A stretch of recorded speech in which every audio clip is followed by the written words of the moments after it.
Alright guys, today is going to be a very special day because we're going to be reacting to some horror videos.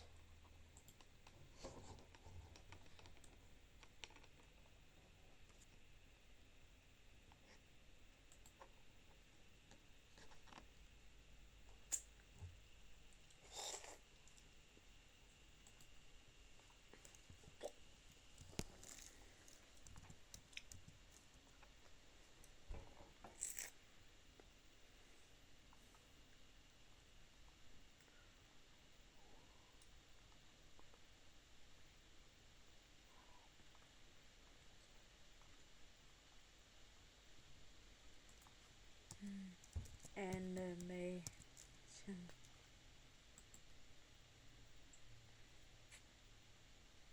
3 really scary true Walmart horror stories? No.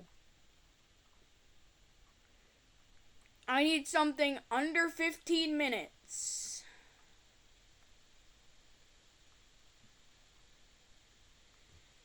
This is perfect length. That's what she said. Main character energy powered by ultra-fast internet speed. This lady does not have main character energy. She has supporting minor character energy. Move! I'll cover you! I'm a young teenage girl, and this happened recently. I can still remember the image sound in like my a young head, teenage playing girl. over and over again. I live in an apartment I complex am on a young the 3rd teenage floor. I don't girl. usually get visitors. It's and ma'am, when I do, not it's just my sir. aunties and cousins coming over. On this particular day, I was lying on my bed, watching YouTube as usual. I don't have a phone anymore since it gave me a lot of trouble and then stopped working permanently. Anyway, after watching YouTube, I got up to greet my stepdad as he came home from work. After greeting him, I went back to my room where my brothers were on their bunk bed. I shared a room with them, so I never had privacy of my own. As I was looking around, my brother suddenly said he heard knocking on the door. It was dark out, and I didn't believe him at first. Since I hadn't heard it, I shrugged it off. But then, I heard the knock. My brother got up, but I told him to sit back down on the bed. I'm the oldest, and I didn't want my younger brothers opening doors for strangers. I walked up to the door. There was a chair right next to it. For some reason, I didn't want the person knocking to know anyone was home. So I didn't move the chair in front of the door to look through the peephole.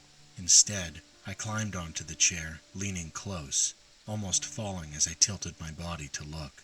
And that's when the fear hit me. I won't forget what I saw through the peephole. It was a masked man wearing a blue raincoat, almost like some kind of government worker. He was standing slightly slanted to the side, but what terrified me most was the gun. He held it right up to the peephole, almost as if he wanted whoever was looking to see it. Heart racing, I slowly stepped down from the chair. I slipped off my slides so they wouldn't make a sound. I turned to my brothers and gestured with my hand, shaping a gun, warning them to be silent. I quickly shut off all the lights and ran into my stepdad's room to tell him what I had just seen. What made it worse was that right before the man came, the electricity went out, and the internet too. That made it feel even scarier. My brothers ended up coming into my stepdad's room as well. We used the flashlight on his phone, since the ceiling light in his room didn't work. The knocking continued. My stepdad wanted to check the peephole himself, but I wouldn't let him. I was too scared that even the slightest sound would give us away. We stayed in the room for over an hour. Eventually, it seemed like the man had left, because we heard a little boy and his parents walking into their apartment on our floor. We could also hear kids playing downstairs on the 1st floor. That was when I finally called my mom and asked if we could go to my aunt's house without telling her what had happened. We left in a hurry. I never saw that man again, but the thought still terrifies me. What if I had let my brother open the door? He's getting his brains blown out, buddy. I'm currently 28 years old, but this story happened when I was just 7, and I still remember it to this day. I used to go to a local park with some friends. We had been going there for almost 2 years, but over the last 5 months we noticed something strange. Every single day, there was a short, fat, creepy old guy who would sit on a nearby bench. He'd just watch us, and other kids, for hours, with this unsettling grin on his face. We stupidly went there without any parents maybe he or just guardians, likes watching since the the kids park play. was Maybe he close to wants to our be house reminded and our of when he parents was a kid. trusted us. Maybe he's like This Michael was back Jackson in and he didn't have a childhood, 2003, so he and we were resorts so to young we pedophilia. didn't have phones to call for help. About 2 weeks after we started to feel Because that uncomfortable totally with him makes watching pedophilia us, acceptable. he finally You didn't came have a good over. childhood. It was just me and my 3 friends in the park that day. He walked up if you know what I and mean, it asked doesn't us if we wanted to go to his house to play video games and check out his new dog. Since we were kids, we were foolish, and we agreed.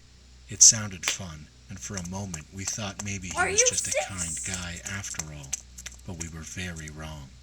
He said his house was about a 20-minute walk from the park, so the 4 of us walked with him. About 10 minutes into the walk, a cop car drove by and started to slow down. The passenger cop leaned out the window, staring at us.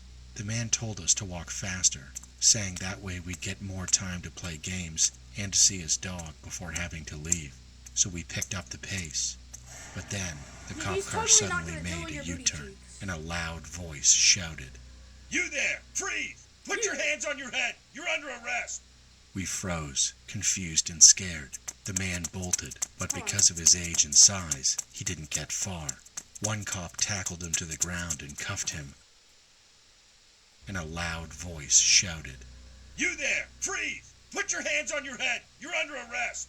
We froze, confused and scared. The man bolted, but because of his age and size, he didn't get far. One cop tackled him to the ground and cuffed him, while the other officer asked us if we were okay and what had happened. We told him everything. He nodded and said it was very lucky they drove by when they did. Another cop car was called to drive us home, while the first car took the man to the station.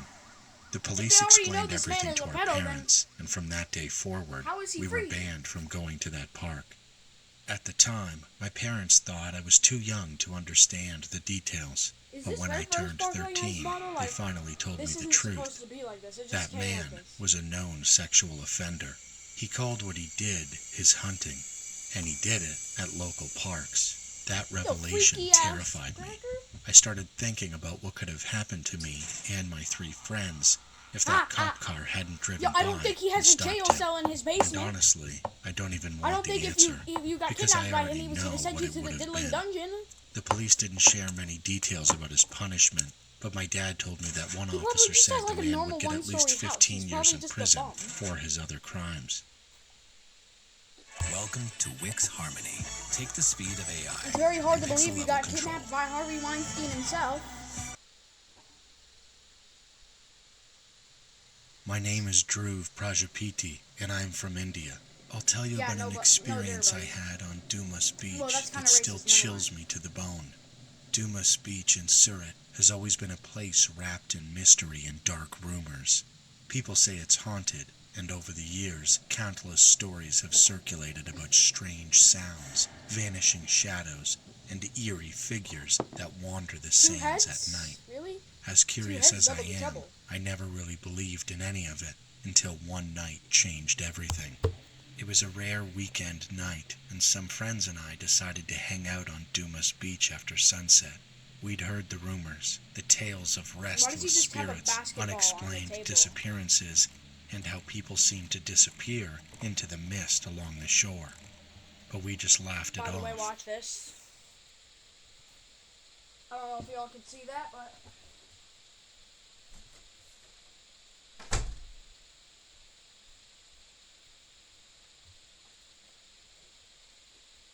Check this out. Yo, someone called the police. That was some highway robbery right there. Fade? Okay, that wasn't even. The TV, really? I'm not stopping until I make this. Granny.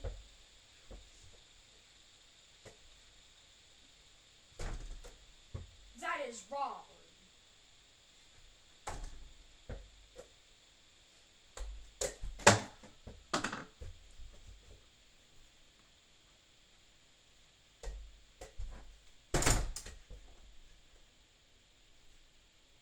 Dunk.